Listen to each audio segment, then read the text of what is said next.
वहीं यशोदा मैया, नंद बाबा सभी गोप ग्वाल मिले, भगवान के दर्शन किए और सभी रो पड़े, बोले प्रभु तुम 11 वर्ष के थे जब तुम चले गए थे यहाँ से, और जब तुम लौट करके आए हो तो 111 साल के होकर के आए हो, 100 साल बिछड़े रहे भगवान। तो भगवान सबसे मिले, कई दिनों तक रहे श्री राधा रानी से। इसके बाद में सबको प्रसन्न करके भगवान अपने द्वारका लौटे। एक दिन देवकी मैया ने भगवान श्री कृष्ण से कहा, मैं बात बताओ, हमने ऐसा सुना है कि तुमने अपनी गुरु माता का पुत्र वापस लेके आए, कोई साधारण पुरुष नहीं हो, तुम भगवान हो। इसलिए बेटा हमारी इच्छा है कि तुम्हारे मामा कंस ने 6 भाई मारे तुम्हारे बड़े बड़े, इसलिए हमारी इच्छा है खिला भी तुम 6 भाई लेके आओ। तो माता की आज्ञा हुई तो प्रभु चल पड़े। तो यमलोक में पहुंचे, यमराज जी से कहा, तो यमराज जी ने हाथ जोड़कर कहा, महाराज यहाँ यमपुरी में नहीं है तुम्हारे भाई सुतल लोक में हैं, वही है सुरक्षित।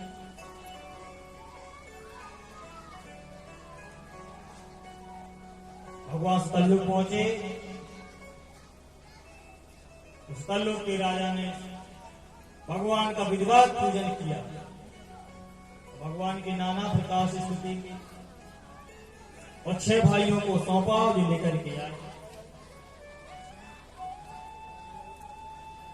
देवकी मैया से कहा, लो जे है लाल। देवकी मैया ने खूब लाड़ प्यार किया। जब देवकी मैया तृप्त हो गई तो भगवान के बैकुंठ धाम की ओर जाने लगे। बोले मैया आप इनके प्रेम के लिए तड़प रही थी और ये माँ के प्रेम के लिए तड़प रहे थे, आज वो पूरा हुआ, अब इनको मुक्त हो जाने। बोलो भक्तवत्सल भगवान की जय। वेदों ने भगवान की विधिवत स्तुतियां की। सुखदेव जी कहते हैं भगवान शंकर भस्मासुर को वरदान दिया, बोले जिसके सिर पे तुम हाथ रख दोगे वही भस्म हो जाएगा। भस्मासुर ने कहा, महाराज आपने वरदान दे दिया, पहले हम तुम्हारे सिर पे धर के देखें। तो शंकर जी हाल खड़े होकर दूर बढ़े, मतलब हम तुमको वरदान दे रहे हो तो हमको मारने का प्रयास कर रहे हो? नहीं, बोले देखना है, बोले तुम्हें कुछ होता है क्या नहीं। हम महाराज भोलेनाथ आगे आगे और पीछे पीछे भस्मासुर। उसने बहुत छकाया भगवान को।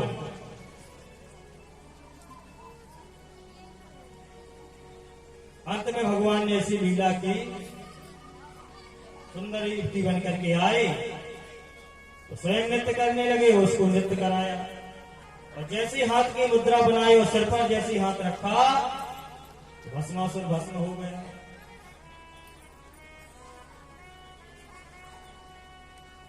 एक समय की बात है, भगवान के पुत्र जो यदुवंशी थे, जो सांब आदि, अनिरुद्ध आदि भगवान के समान ताकतवर थे, तो इनको भी बड़ा अहंकार होने लगा, इनको भी बड़ा घमंड होने लगा। भगवान भी इनकी तरफ से चिंतित थे कि अब इनको दंड कैसे दिया जाए।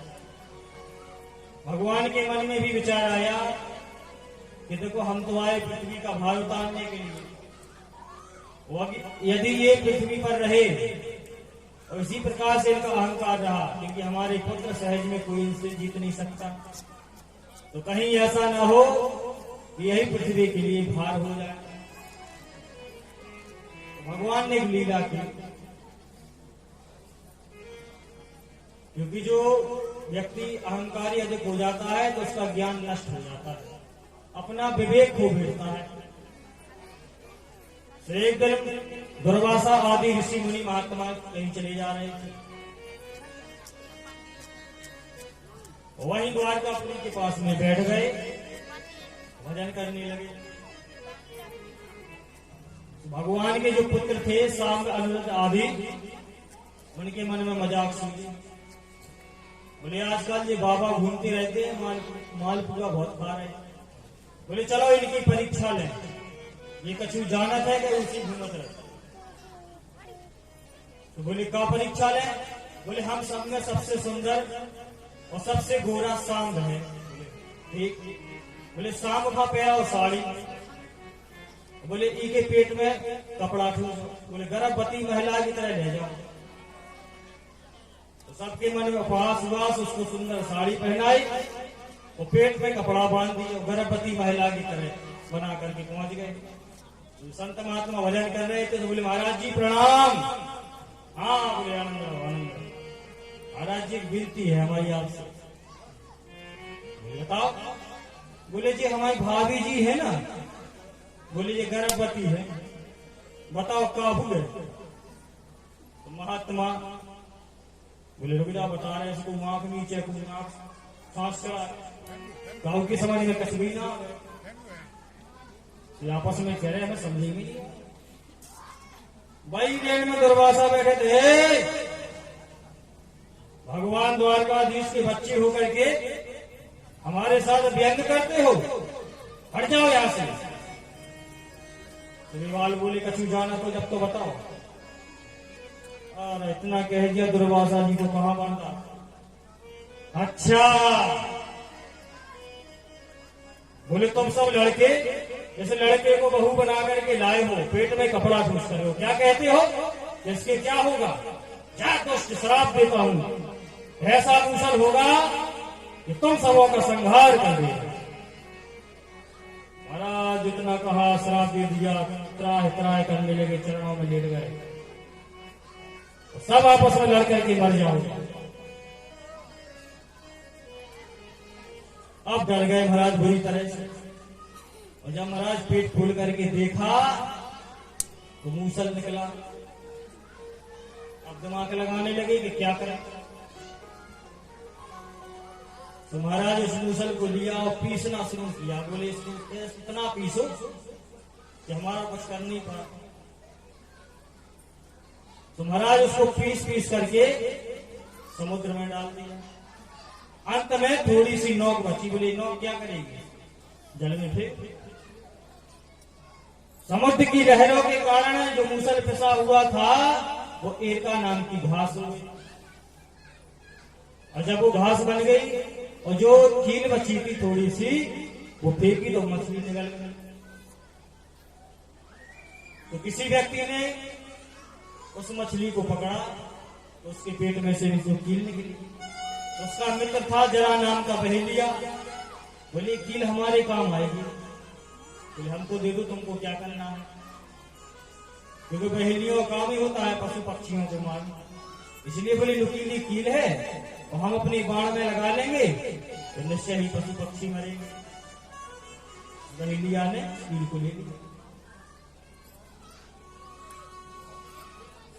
इस प्रकार से चले गए यदुवंशी। लेकिन भगवान को सूचना नहीं थी, किसी ने नहीं बताया। लेकिन भगवान तो सब जानते। इस प्रकार से चलता रहा गुप्त रूप में। वसुदेव जी महाराज ने नारद जी से प्रश्न किया, उन्होंने ज्ञान दिया। राजा जनक ने एवं 9 योगेश्वरों का संवाद सुनाया, उपदेश दिया नारद जी ने।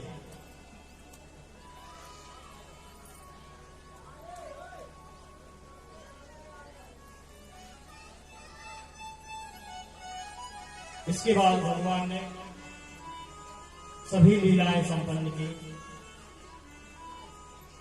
भक्तों पर कृपा करते गए। अब भगवान का जाने का समय आ गया। सुखदेव जी कहते हैं राजन, एक बार महाराज यदु महाराज इतने बड़े प्रतापी राजा, इतने धर्मात्मा राजा, इन्हीं के नाम से, यदु के नाम से ही यदुवंश कहलाया। एक बार महाराज यदि रास्ते में चले जा रहे थे तो महात्मा जी मिले। महात्मा जी के चरणों में प्रणाम किया। बोले महाराज एक विनती है। बोले हम राजा होकर के भी आत्मा में शांति नहीं, और तुम जंगल में बड़े आराम से मस्त पड़े। हाथ जोड़ कर बोले महाराज हम सब माल पूरा खा रहे हैं, सब कुछ जो चीज मंगा रहे वो खा रहे हैं, लेकिन शरीर हष्ट पुष्ट नहीं हो। और आप उस जंगल में घास फूस खा रहे हो, फिर भी हष्ट पुष्ट हो। महात्मा बोले राजन तुम खटका में, हम थोड़ी खटका में, तो स्वतंत्र पड़ी हमें काऊ को रूबो गाओ लगो। बोले राजन संसार में जितना मन चिपकाओगे उतना परेशान रहोगे। जितनी वस्तुओं मांगने की इच्छा रखोगे कि हम ये प्राप्त कर लें, ये मिल जाए वो मिल जाए, उतनी परेशानी बढ़ती जाएगी। बोले राजन, बोले हमने 24 गुरु बनाए, और बोले उन्हीं से हमने शिक्षा ली। दत्ता मुनि कहते हैं सुनो। बोले हमारी गुरु पृथ्वी है, वायु, आकाश, जल, अग्नि, चंद्रमा, सूर्य, कबूतर, अजगर, समुद्र, पतंग, मधुमक्खी, हाथी और शहद वाली मक्खी और हिरण, पिंगला वेश्या, कुकुर पक्षी, बालक, कुमारी कन्या और सर्प मकड़ी आदि, इन सभी से हमने शिक्षा ली। बोले महाराज 24 गुरु हैं, तो बताओ आपने किसे का सीखो। बोले हमने धरती माता से सीखा है क्षमा करना। बोले देखो धरती माता सबका पालन पोषण कर रहे हैं, तो लोग उन पे मलमूत्र त्याग रहे हैं, गड्ढा खोद रहे हैं, लेकिन धरती माता देखो परम शांत, फिर भी कुछ नहीं कहते। अगर धरती माता क्रोधित हो जाए, नाराज हो जाए, तो महाराज कुछ ना बचे। इसलिए हमने धरती माता से क्षमा करना सीखा है। बोले वायु से क्या सीखा है। बोले हमने वायु से ये सीखा है चाहे सुगंध हो चाहे दुर्गंध हो, हवा तो बराबर चले। इसलिए हम संत महात्माओं को कोई ज्यादा तारीफ करे तो फूलना नहीं चाहिए, और कोई ज्यादा गाली दे तो रोना नहीं चाहिए। बकरा बकने दो, चुपचाप चले जाओ। ज्यादा बड़ाई कर रहा हो तो खड़े मत हो। अगर ज्यादा अपनी तारीफ सुनोगे तो रास्ता भूलोगे, फंस जाओगे माया।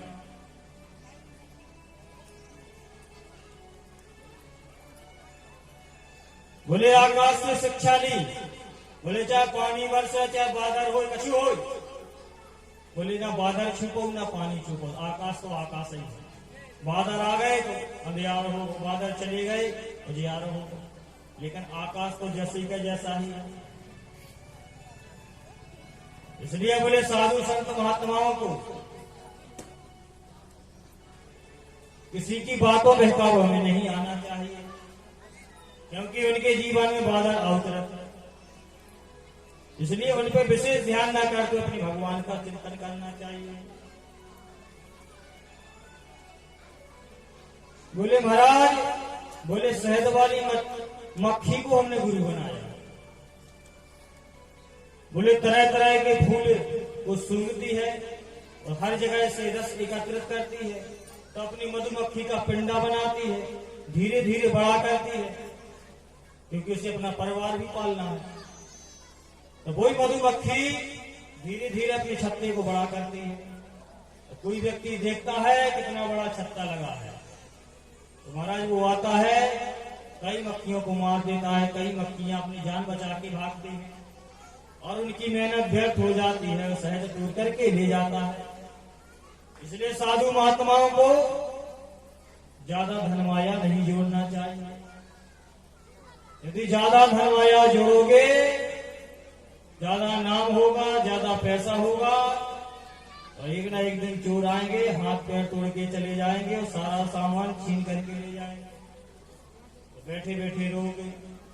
इसलिए जो महात्माओं को प्राप्त हो रहा है उसे प्रसाद के रूप में बांटते रहो। केवल अपने पास भगवान नाव पूंजी जमा कर रहा है, संसार की माया नहीं जो। इस प्रकार से दत्तात्रेय मुनि ने 24 गुरुओं की कथा सुनाई। बोले दत्तात्रेय महाराज की जय। सुखदेव जी महाराज ने भक्ति योग की महिमा, ध्यान विधि वर्णन किया और सिद्धियों के लक्षण बताए, अष्ट सिद्धियों के बारे में बताए। सुखदेव जी कहते, राजन, जो तपस्वी संत होते वे सिद्धियों की तरफ ध्यान नहीं देते। बोले एक बालक होता है, बोले माँ यदि किसी कार्य में व्यस्त हो और बालक रोता है तो पहले बताए क्या करते, खेल खिलौना थमाती है कि बच्चा खेल खिलौने में बित जाए तो हम कछु काम कर ले। लेकिन जब माँ को बच्चे को आवश्यकता होती है कि हमें मताई चाहिए, और फिर मताई खिलौना पकड़ाते हैं, बेटा खेल ले, थोड़ा सा काम रह गया इसको और निपटा लो। लेकिन बच्चा नहीं मानता, उसे माँ चाहिए तो चाहिए। तब माँ समझ लेती है जब इसको खिलौना से नहीं खेलना है, इसे हमारी आवश्यकता है, तो अपने काम को छोड़ देती है, बच्चे को संभालती है। इसलिए सिद्ध महापुरुष जो भगवान की तरफ बढ़ते हैं, रोते हैं कि प्रभु हमें आप ही चाहिए, तो पहले भगवान परीक्षा ले तो सिद्धियां रूपी खिलौना पकड़ाते हैं। पहले सिद्धियों से कहते हैं जाओ इनकी परीक्षा लो, और जो सिद्धि रूपी खिलौने में अटक गए तो वे नीचे टपक गए, और जो सिद्धि रूपी खिलौना फेंक गए तो भगवान मिल गए। और महाराज जैसे सिद्धि मिली कि महाराज सलाम सलूट शुरू, जय जयकार शुरू, आश्रम में भीड़ शुरू, और महाराज जी के चारों ओर चर्चा शुरू। तो महाराज जी भगवान की तरह पूजने लगे, यही प्रजा भगवान बना दे और यही प्रजा दुष्ट बना दे। इसलिए महात्माओं को सिद्धियों के चक्कर में नहीं पड़ना चाहिए, और एकजुट लगा ले कि सिद्धि ये खिलौना है, यदि इन खिलौनों में अटक जाओगे तो फिर मुड़ी के भर गिरोगे। इसलिए खिलौना को फेंकते हुए भगवान की तरफ बढ़ो, नहीं मुझे सिद्धि नहीं चाहिए, मुझे तो सिर्फ भगवान चाहिए, सिद्धियों हटो हमको नहीं चाहिए। तब भगवान समझ लेते हैं कि हमने बड़ी बड़ी सिद्धियां भेजी, इसने हटा दिया सिद्धियों को, तब भगवान बढ़ते हैं, उससे मिल जाते हैं। बोलिए भक्तवत्सल भगवान की जय हो। इस प्रकार से सुखदेव जी महाराज वर्णन करते हुए जा रहे हैं। अब वो समय आ गया, अब भगवान का चलने का समय आया। तो एक दिन क्या हुआ, यदुवंशियों ने आपस में मदिरा पी, और उनकी इतनी बुद्धि थी ना, वो भ्रमित हो गई, आपस में लड़ बैठे। महाराज आपस में लड़ने लगे, झगड़ने लगे, जो जिसको जो मिल जाए वो एक दूसरे को मारने लगे। महाराज बुरी तरह से संहार होने लगा। भगवान खड़े खड़े देख रहे हैं। एक दर्शक की भांति प्रभु देख रहे हैं, वो आपस में लड़ रहे हैं। समुद्र के समीप पहुंचे तो एरका नाम की जो घास थी, जो मूसल को पीसा था, वही घास पकड़ काट करके एक दूसरे को मारने लगे। तो महाराज वो मर मर कर गिरने लगे। इस प्रकार से यदकुल का संहार हुआ। उसमें से जो यदकुल के 2-4 उनके भगवान के भक्त थे, तो उनको भगवान ने सुंदर उपदेश दिया। बोले जाओ अब तुम लोग धर्म पूर्वक सृष्टि करो, तो यदकुल का नाम बढ़ाओ, क्योंकि तुम धर्मात्मा हो। ये अहंकारी थे, इसलिए आपस में लड़के मर गए। बलदाऊ जी से कहा अपने स्वरूप का ध्यान करो, तुम शेष नाम हो, इसलिए अब तुम वैकुंठ पहुंचो। और भगवान ने उद्धव जी को सुंदर उपदेश दिया और कहा, उद्धव जी जो हम तुमको उपदेश दे रहे हैं, जो हमारे परम भक्त विदुर जी हैं, इनको उपदेश करना। इतना कह करके उद्धव जी चले गए। रोने लगे, बोले प्रभु आप क्यों जा रहे हो? उद्धव जी ने कहा, बोले हमारा समय हो गया है। तो बहुत रोए। उद्धव जी को आदेश दिया तो उद्धव जी खड़े रहे और वृक्ष के नीचे भगवान लेट गए। दाहिने पैर में भगवान के पदम था। वृक्ष के नीचे लेटे, पैर पे पैर रख कर, तो भगवान के पैर में जो पदम था वो चमक रहा था। तो जरा नाम का बहलिया वही घूमते घूमते वहां आया, तो पदम चमकने लगा। उसने सोचा कोई जानवर है, निश्चय ही उसकी आंख चमक रही है। बहलिया ने सीधा निशाना साधा, तीर चला दिया, तो भगवान के पैर में जो पदम था वहीं जाकर के लगा। तो भगवान के पैर से खून बहने लगा।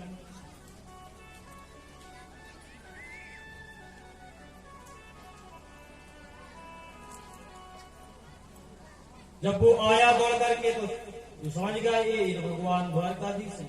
बड़ा अपमान हुआ तो रोने लगा, हाथ जोड़ करके विनती करने लगा, प्रभु हमने तो किसी जानवर को समझ करके तीर चलाया। तो भगवान ने कहा तुम रो मत, कि हमारा तुम्हारा पुराना हिसाब पड़ा था। बोले पूर्व जन्म में तुम बाली थे, बाली। बोले हमने छुप करके तुमको मारा था, इसलिए बाद में हमने भी वरदान दिया था कि बाली तुम भी इच्छा पूरी कर लेना अगले जन्म में, तुम भी छुप के मार लेना। इसलिए हमारा तुम्हारा हिसाब बराबर होगा, अपने आप को दोषी मत समझो।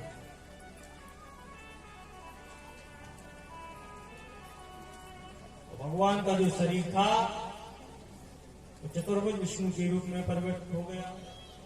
बोलो विष्णु भगवान। एक रूप से वैकुंठ धाम पधारे और दूसरे तेज में भागवत जी में समा गए। बोलो भागवत भगवान की जय। इस प्रकार से आप लोगों ने 7 दिन की कथा श्रवण की। सुखदेव जी ने कहा, राजन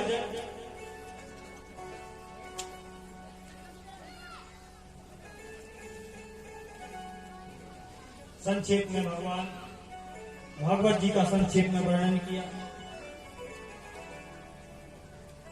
सुखदेव जी ने कहा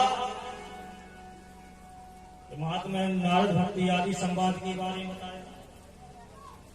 प्रथम स्कंद आदि में